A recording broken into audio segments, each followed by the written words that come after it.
দোয়া কুনুত পারেন না বলে যারা ভয়েতে বেতের নামাজই পড়েন না, তারা শুনেন তিনটা কাজ আপনার জন্য রয়েছে।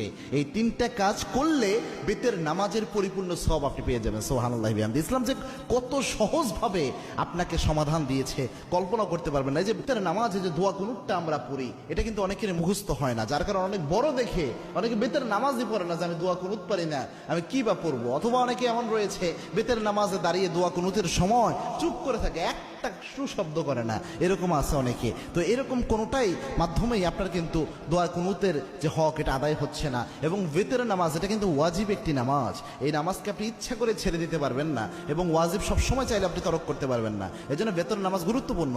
এবং কি আল্লাহর হাবিব সাল্লাল্লাহু আলাইহি ওয়াসাল্লাম বলতেন, ইন্নাল্লাহা বিতরুন ইউহিব্বুল বিতরা, আল্লাহ রাব্বুল আলামিন নিজে বেজরকে আল্লাহ রাব্বুল আলামিন নিজে ভালোবাসেন। সুবহানাল্লাহ। এবং আল্লাহর হাবিব সাল্লাল্লাহু আলাইহি ওয়াসাল্লাম সফর অবস্থায়ও প্রায় সময় চেষ্টা করতেন বেতের নামাজ